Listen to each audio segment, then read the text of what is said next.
Welcome to the SI Live High School Football Roundtable. I'm Tom Dowd with Steve Hart. Big question, will this be the last week of high school football on Staten Island? That's up to Curtis. They're going to play Erasmus in the PSL semifinal. We'll get to them in a minute because we're going to start with McKee in the PSL Bowl championship game against FDR.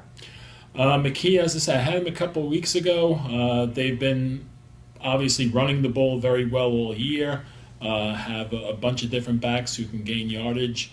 I know when I talked to Coach Ciadella a couple of weeks ago when I had him, he was talking about how they haven't necessarily put a full game together. Mm-hmm. So obviously that's going to be very important going into a championship game like that. You have to play 4 quarters regardless of who you're facing in a championship game, and FDR is a pretty good team. They held off Columbus in the semifinals 14-12, and that was kind of a rare game, Stephen, that for one of the rare times this season, McKee got pushed around a little bit, at least early in the game.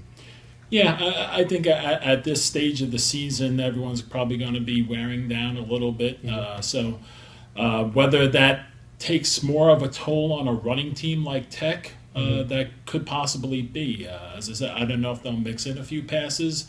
I would say probably, you stay with what got you there. So sure. I think the running game is probably going to be the make or break for the Seagulls in the championship game. This will be a rematch from the first week of the season when McKee beat FDR 22-18 on last-second touchdown pass. FDR lost their first 2. They've won 10 straight since then. McKee's on a 9-game winning streak, and they're going to play Saturday night. Moving on to the PSL City Championship Division, Steve Curtis heads out to Erasmus for the semifinals. That's a very tough matchup for Curtis, although, as I said, Curtis, for the second time this season, coming off a win over Tottenville, and Tottenville just right before that had beaten Erasmus. So if you want to go with the math of A beats B, B plus C, B beats C, something like that, that doesn't always hold the form.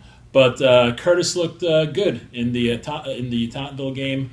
Offense, not an overwhelming offense, but defensively they played great. They shut down any Tottenville running attack. Tottenville had a couple of different guys get the ball.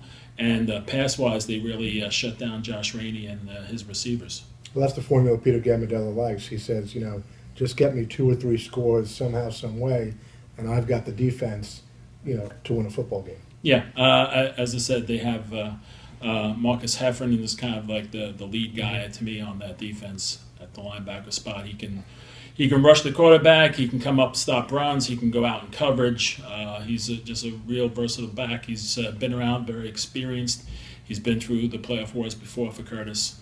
And offensively, as I said, we'll see with the Kelly-Ridley combination if they can kind of pop a couple of big plays in that game, against Erasmus. It's going to be tough, but I definitely more than a puncher's chance, definitely. I would say. Curtis played Erasmus earlier this season, lost 22-0. There's a whole bunch of seniors on this team.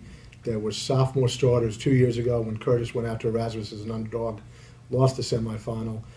This time they're the underdog again, the 6th seed. Erasmus is number 1. We'll see if Curtis can pull it off this time. We'll be at the games this weekend. We hope to see you there. Thanks.